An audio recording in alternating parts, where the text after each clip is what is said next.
Gold Trails and Ghost Towns with Mike Roberts and Bill Barlee.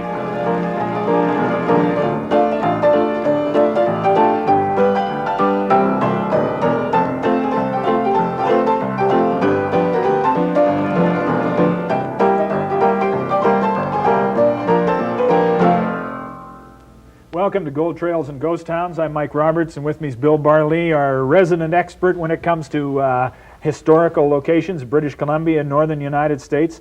I thought we couldn't do another story out of the Boundary Country, but we are today. Well, Mike, it's one of the fascinating areas of British Columbia, and really the story we're doing today is on Rock Creek. And I've wandered on Rock Creek since I was a kid, so that's over a third of a century. And it was one of the great gold creeks of British Columbia, discovered before the fabulous creeks of the Caribou, way before Atlin. And the first major rush in British Columbia was to the Fraser River and to Rock Creek. And we drive by it without even thinking about it. A lot of people don't know much about it. Yeah. Very fascinating creek, intriguing history, and I think we'll find it really quite interesting. Okay, we'll be back in just a second to take a look at Rock Creek and the gold that was found there when we come back from this break. Don't go away.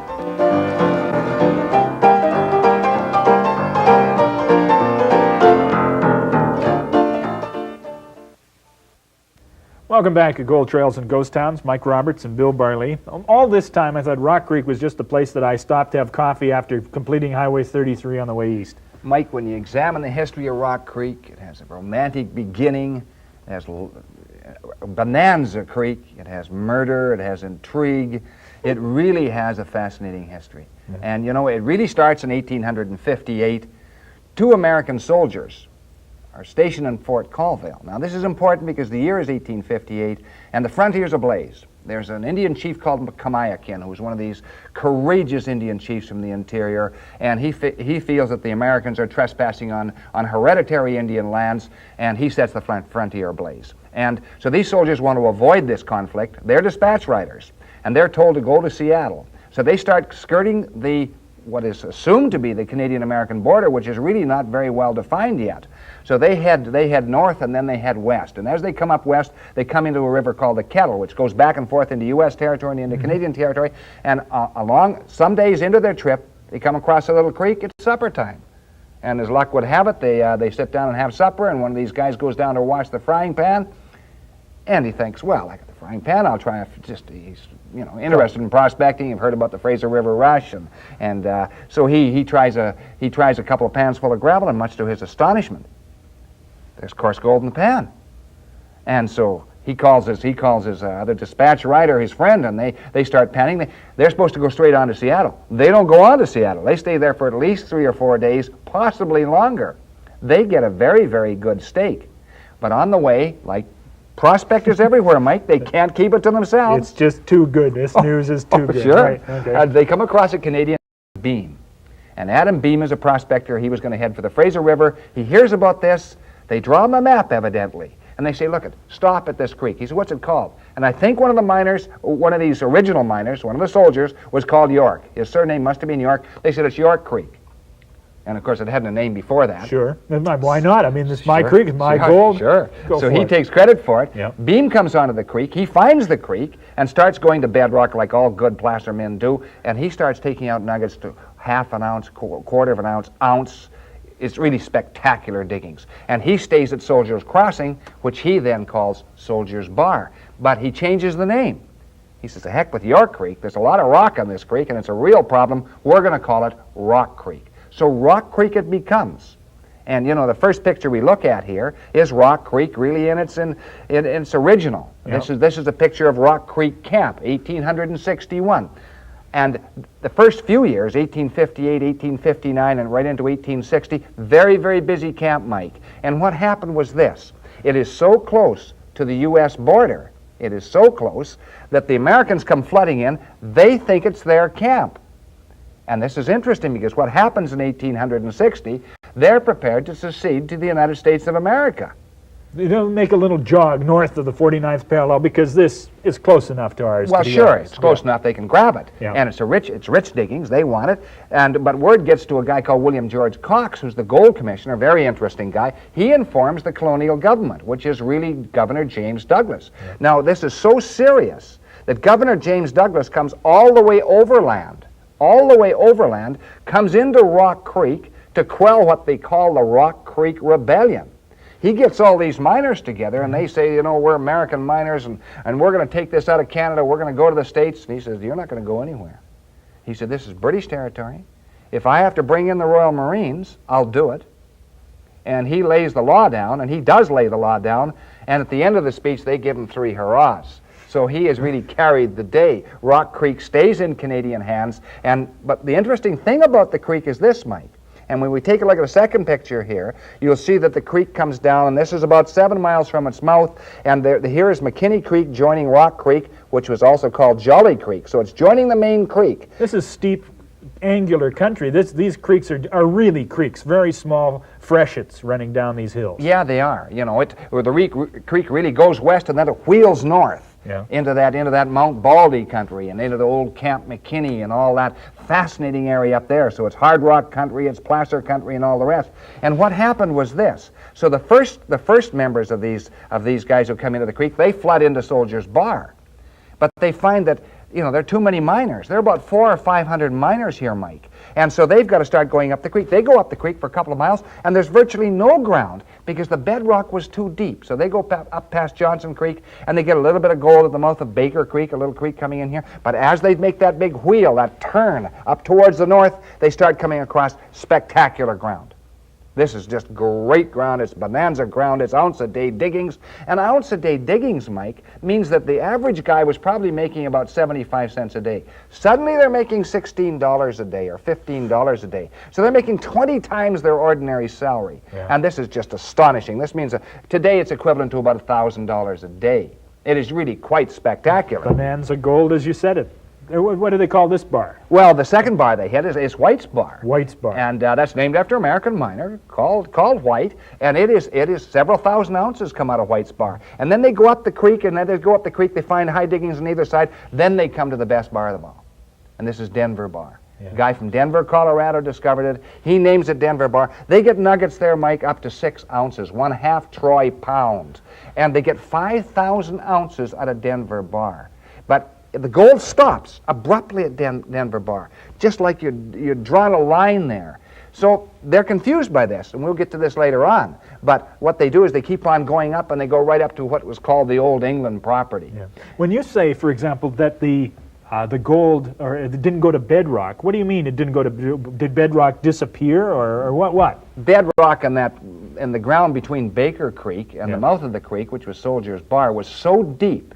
So deep. Well, there's so much gravel from the surface down to bedrock. 150, 200 feet. We don't know. Nobody's ever tapped the bottom there. Well, why don't they just dig? I mean, what's to stop them from just digging? It's too difficult because, first of all, if you dig gold that deeply, Mike, if you dig for placer gold, you've got all sorts of problems with water. Of course. And, you know, you've got over 100 feet of overburden, and generally the thumb rule in placer mining is don't dig too much overburden or you're going to go broke, and you're going to go broke in high style. And so this creek, you see, is a very interesting creek. So what happens in the 1860s, the creek is flooded with American miners. A lot of them go back to the States. They never have to work again. They have done extremely well in Rock Creek, and this is a creek that has 2 runs of gold.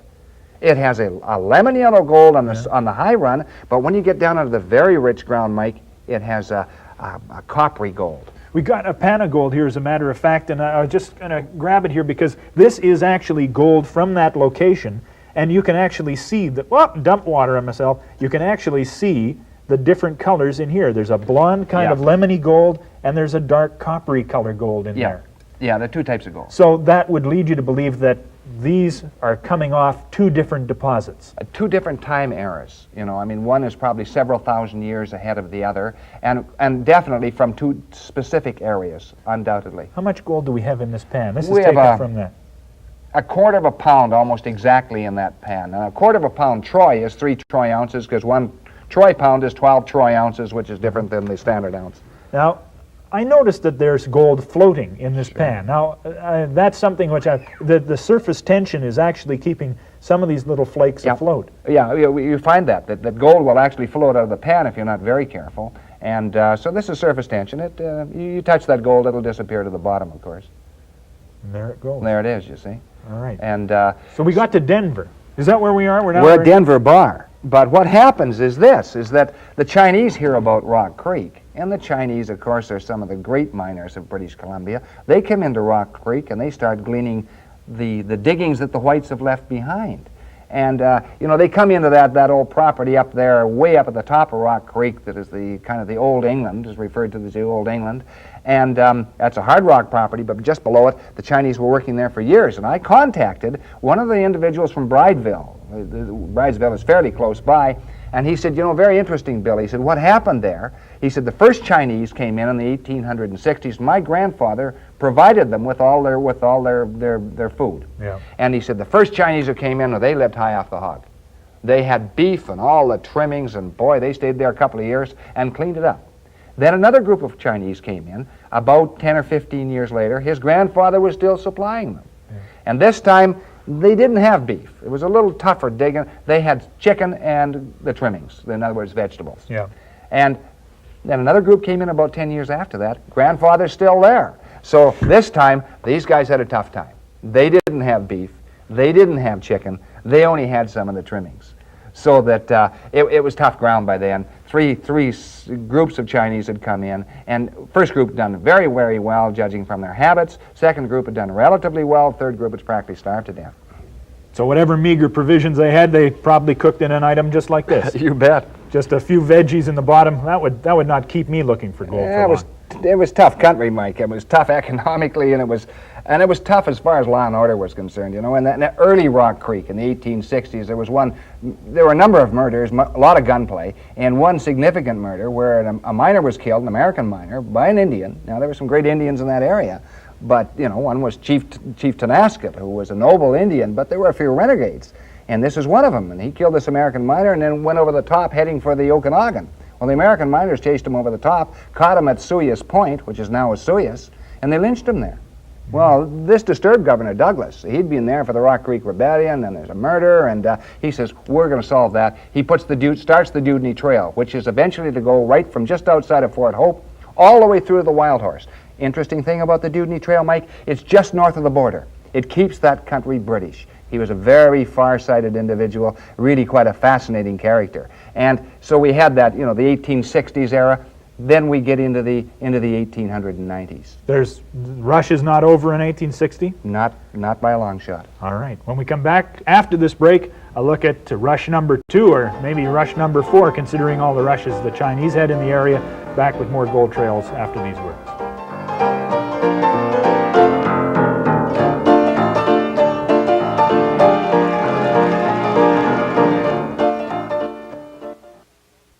Welcome back to Gold Trails and Ghost Towns. Talking about Rock Creek, it's salad days, I guess, 1860s, but interest did not end with the 60s. What brought them back? Well, Mike, the depression of the early 1890s, which really began in 93. So some of the Chinese were still there, and this shot shows a few of the Chinese working in the lower stretches of Rock Creek. This is 1895, and they're hydraulicking, one of those banks which has a little bit of gold in it, but hydraulicking was the most efficient method of mining, so they managed to glean their, some earnings from this rather last of the attempts at Rock Creek by the Chinese. And the next shot is kind of interesting, too, because it shows some other activity in the area. And these are wagons coming into Rock Creek, which has changed slightly. And they're carrying equipment for the mines, and there's now a hard rock interest there as well. But, you know, it's interesting because it's still a violent camp, even by the turn of the century, because just after the turn of the century, an outfit came in, and interesting part about it was that there was a guy called Charlie Vetter in charge of this outfit. He was the camp manager, and he had some backers. And the backers felt that they weren't getting enough gold. That was the rumor that still circulates in that old country down there.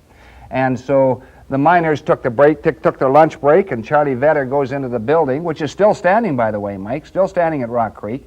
And after lunch, one of the miners wants to talk to Charlie Vetter. He walks into the building, and Charlie Vetter is sitting very calmly in a chair, but there's a little problem here. Charlie Vetter has a hole right between his eyes. And everyone swore they hadn't heard a shot. Well, there were no silencers in Rock Creek just after the turn of the century, so somebody put Charlie Vetter away, and probably because he was high grading. He was stealing from the rocker boxes or the sluice boxes or something.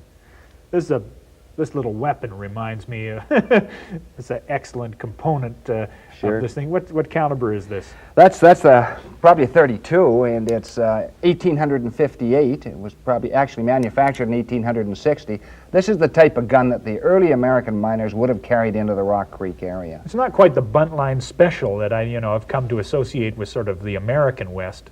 Very much more delicate, useful, not obtrusive.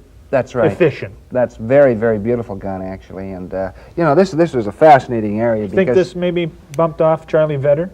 I don't know. Was that one or what bumped off Charlie Vedder? They never found the murderer, Mike. They never found the weapon, and all the evidence disappeared. So Law and Order, I mean, Douglas may have thought he brought Law and Order in, but occasionally Law and Order took care of itself. Yeah, indeed. In the mining camps, it did in those early days. How big was that 90s rush? I mean, was Well, it just a stopgap? Probably about 100 men working on the creek, Mike. And, there were a lot of guys interested. There were still, they've been there since the early days. Old Jimmy Copeland had come there in about 1860. He dies in Rock Creek in 1899. And handsome Rory McLeod, who used to be in Ainsworth, he came into Rock Creek in his waning days to try to glean a living from that particular area. And, there are a lot of interesting stories on the creek itself. I was talking to a miner about 10 years ago who was working on the upper part of the creek near Denver Bar, and that's very fascinating. And they had a tunnel right into the side on the north side of Denver Bar, and they were tapping the old run on Denver Bar.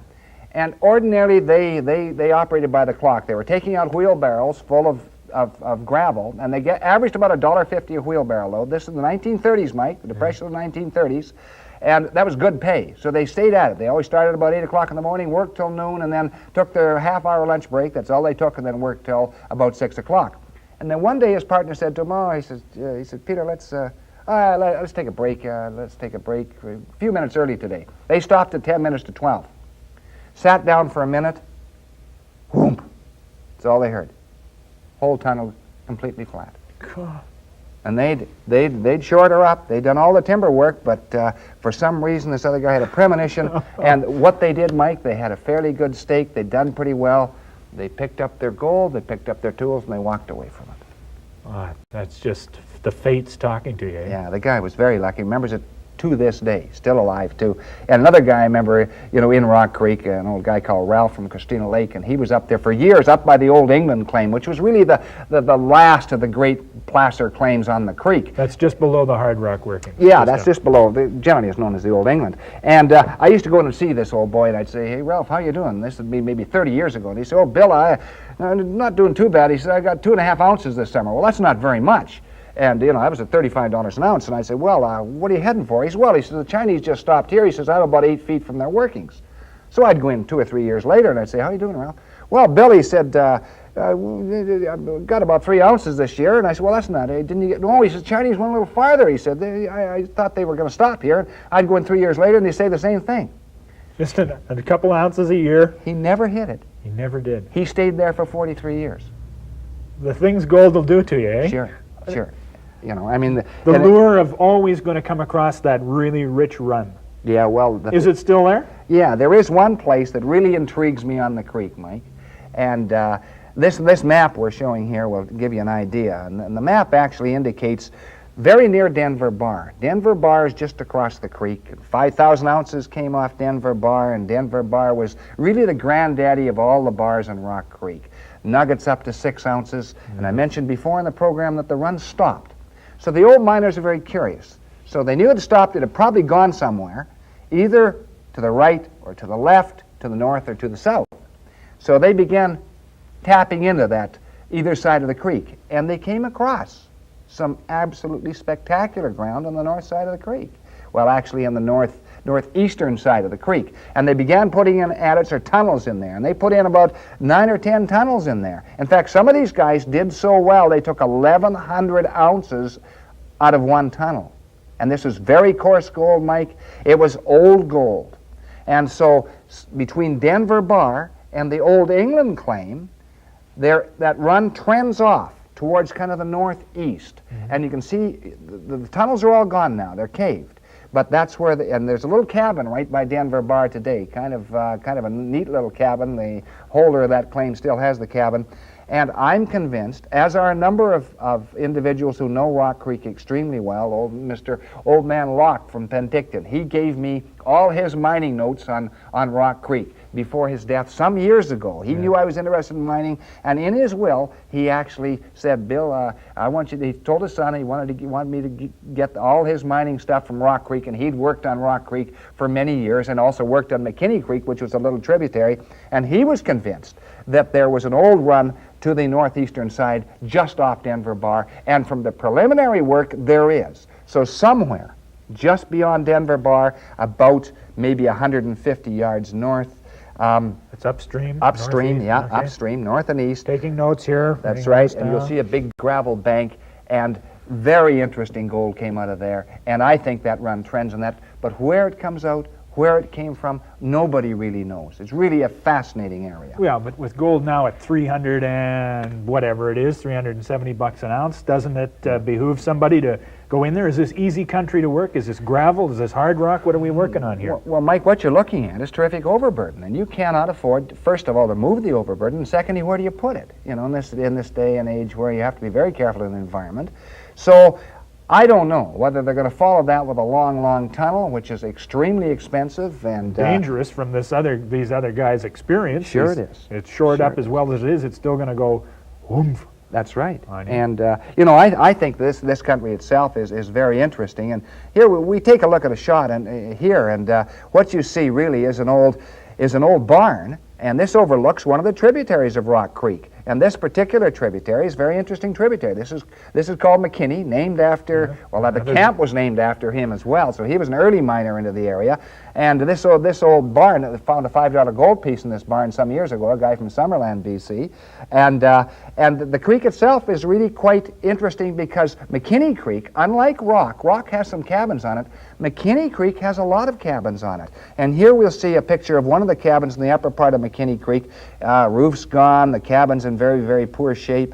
And but you move down a little bit down McKinney Creek, come down the old Miners Trail, see another cabin. And here's the roof of the cabin, and dug right in, almost right to the ground level itself. And then you see the front part of the cabin, and just close to this cabin are the old tailings. And McKinney Creek's different than Rock, Mike. Rock Creek was very, very rich, but tended to be spotty in high runs and low runs. McKinney Creek tends to be very spotty. So, you know, the whole area is really quite fascinating. You have still some gold on McKinney Creek, selected spots in Rock Creek, not as good as it used to be, except for that old high run coming off Denver Bar. Yeah, that's up there. Too much overburden, but one day somebody may figure out how to get at it. Yeah, if they can trace it, they may go at it from the other side. They may go over top of the ridge and see what's on the other side. All right. Rock Creek, an area which you've stopped at if you've been heading into Trail and Castlegar area, probably had a coffee there. Sure. And gone there for the fall fair. A much more fascinating story than we realized before. Thanks very much, Bill. You're welcome, Mike. Bill Barlee, our guest and host and tour guide for Gold Trails and Ghost Towns in British Columbia. And we'll be back next time with another story from that era, so join us then. Bye-bye.